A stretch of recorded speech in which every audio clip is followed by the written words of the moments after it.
আপনারা তো কইছেন না যে আমি এমনি করাই লাগবো। আচ্ছা শুনুন আপনি, আমি একটা কথা কই, আপনার আমি 10 টাকা ডিসকাউন্ট দিলাম, 50 টাকা আপনি পাঠায় দিন।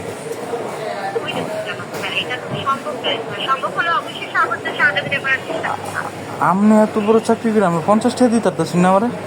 পার্সোনালি আমি গরিব মানুষ, আপনি বুঝতেছেন।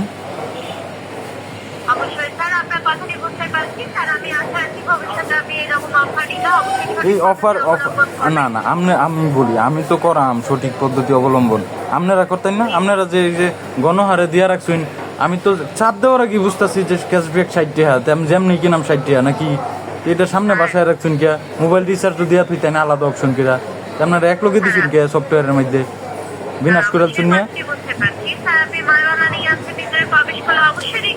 প্রবেশ করা লাগবে কি লেগে? আপনি তো বাসায় থুইছেন কে সামনে বিনাশ করে শুন আপনি।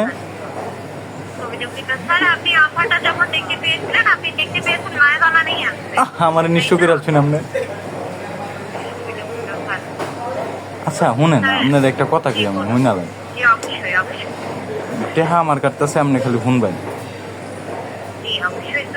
এই যে আমার 60 টাকা লস হয়েছে, এটা আমার লস না? আপনি কোনছে আপনি মানবিক দৃষ্টিকোণ থেকে বলেন যে এটা কি? আচ্ছা আমার না হয় একটু ভুল কি আপনাদের নাই? আপনারা যে সামনে বাসায় এসেছেন 60 টাকা, আমি তো ওই লোভে টিপ মারছি, পরে তো বিনাশ হয়ে গেছে।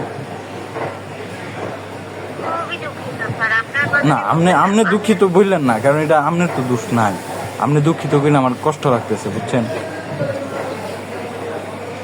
এটা আপনার কোম্পানি করছে, এটা তো আপনার কোনো দোষ নাই, আমি বুঝতেছি বিষয়টা।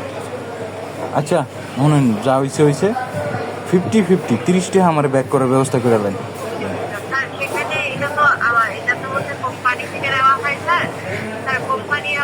আচ্ছা আপনার কাছে 30 টাকা নাই, আপনি আমার নাম্বারটা নিয়ে রিচার্জ করে দিয়ে দেন মোবাইল থেকে। তা আমি জানি না কেমনে করবেন, আপনি এই নাম্বারটা টুইকে লয়ে যায় আপনি আপনার পকেট থেকে 30 টাকা, পকেট আছে নি আপনার? না ব্যাগের থেকে, ব্যাগের থেকে আপনি 30 টাকা আমার রিচার্জ করে দিয়ে আসবেন, ঠিক আছে? ঠিক আছে, আল্লাহ হাফিজ। আপনি পারবেন, আপনার উপর আমার বিশ্বাস আছে, ঠিক আছে? রাখা দিই।